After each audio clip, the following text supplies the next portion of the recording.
大家好，歡迎收睇四眼仔 AI 足球分析，我係四眼仔。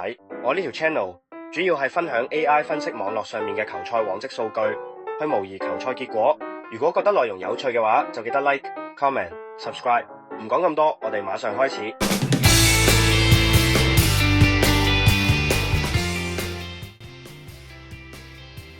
拉素目前29分，排名第9，與其季初制定嘅重返歐洲賽場目標相去甚遠。主教練沙利近期再次陷入與管理層嘅矛盾，並公開批評球隊嘅轉會策略。喺冬季轉會窗，拉素出售了主力前鋒卡斯特利亞洛斯與全能中場古恩道斯，引進嘅簡尼夫尼泰萊。雖然天賦唔錯，但仍需時間融入意甲嘅防守強度。拉素近期嘅主場表現堪憂，在奧林匹克球場已連續5場聯賽不勝，3平2負，且在最近4場比賽中有3場未能入球。球隊嘅進攻極度依賴伊沙基神與老將薩卡尼，但在對手採取深度防守時，拉素往往缺乏破門嘅創造力。由羅馬傳奇迪羅斯接手帥印後嘅熱拿亞，展現出咗截然不同嘅精神面貌。迪羅斯為球隊注入咗更加積極嘅進攻哲學。熱拿亞喺2026年便保持5場不敗，2勝3平，包括在落後2球嘅情況下逆轉擊敗博洛尼亞。熱拿亞目前23分，排名第13。已領先降班區6分。雖然球隊喺客場嘅進球能力有限，場均 1.14 球，但佢哋具備極強嘅逆境追分能力。迪羅斯嘅戰術體系強調中場嘅搶斷與快速轉換，啱啱切中了目前拉素中場控制力下降嘅弱點。熱拿亞前鋒哥倫布係關鍵人物，佢目前已射入5球並貢獻1次助攻。美斯亞斯嘅爆發亦都係熱拿亞近期連勝嘅推手。佢具備在喺比賽後段通過個人能力改變比分嘅能力。以下係模型模擬預測。雖然拉素喺勝率上依然領先，但考慮到主場進攻陷入困境以及人才流失，平局嘅概率顯著高於意甲平均水平。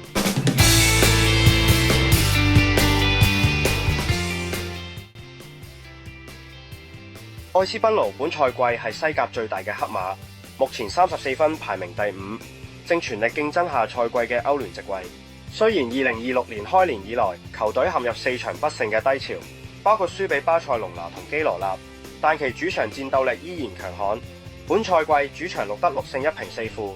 球隊目前嘅重大負面消息係主力前鋒普亞道因失傷賽季報銷。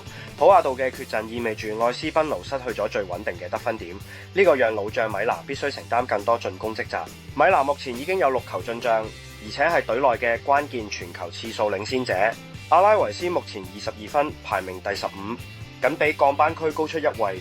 佢哋喺上一輪意外擊敗貝迪斯，極大咁提振咗士氣。然而，阿拉維斯係本賽季西甲客場表現最差嘅球隊，10個客場僅4分，且喺客場場均入球唔到 0.4 個。阿拉維斯嘅戰術依賴前鋒東尼馬天尼斯嘅個人反擊，如果對手封鎖咗邊路切入路徑，阿拉維斯嘅進攻往往會陷入癱瘓。同時，卡路士維辛迪轉投英冠球隊伯明翰，削弱咗阿拉維斯嘅邊路進攻能力。以下係模擬結果。模型預測指出，雖然愛斯賓奴近期狀態一般，但阿拉維斯極其低劣嘅客場進攻能力，即使主隊只打入1球，亦都有極高概率贏下比賽。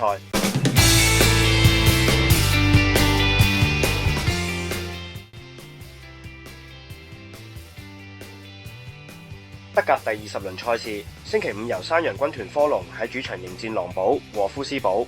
呢兩支球隊目前喺積分榜中有徘徊，分別20分同19分，排名第10同第12。科隆近期陷入咗一個矛盾嘅循環，進攻端連續得分，防守端卻連續失球。球隊已經連續13場德甲比賽未能零封對手，呢喺防守嚴密嘅德甲賽場係極為罕見嘅。核心球員方面，拉格納亞切係球隊嘅進攻支點，佢喺主場嘅爭頂成功率極高，而年輕邊鋒沙特艾馬拉本賽季已射入7球，係科隆快速反擊嘅核心。和夫斯堡本賽季嘅防守表現堪稱災難，20場比賽失41球，喺德甲防守第2差嘅球隊。球隊喺最近與緬恩斯嘅對決中，領先嘅情況下，於最後30分鐘崩盤失3球，暴露出其後防線在高壓下嘅心理質素問題。和夫斯堡嘅利好消息係核心中場麥斯米蘭、阿洛停賽結束復出，阿洛場均創造機會嘅次數排名德甲前列，佢嘅回歸將顯著提升狼堡嘅進攻層次。此外，前鋒穆罕默德阿莫拉本賽季已射入7球，佢同基斯甸艾力神嘅連線係和夫斯堡嘅主要進攻員。模型分析指出，兩隊目前都處於邊個先入波都可能輸波嘅不穩定狀態。鑑於雙方進攻強、防守爛嘅屬性極其鮮明，而且兩隊目前嘅互給積分壓力分別領先降班區5分與4分，會促使雙方喺失球後更積極反撲，入球趨勢會係3球以上。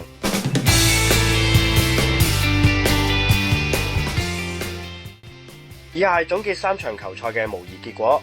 透過今次嘅模擬，我哋發現當前歐洲足球嘅一個顯著特徵：傳統強隊嘅統治力正受到內部管理與人才流動嘅嚴重挑戰，如拉素；而戰術體系成熟且具備強大主場文化嘅球隊，如愛斯賓奴，則展現出極強嘅抗風險能力。另外法甲我冇講解，但都有做模擬分析，我就喺度分享埋俾大家。呢3場波嘅分析，你認為邊場最獨到呢？歡迎大家留言話我知。如果覺得今次分析內容唔錯嘅話，就記得 like、comment、subscribe。我係四眼仔，我哋下次再見，拜拜。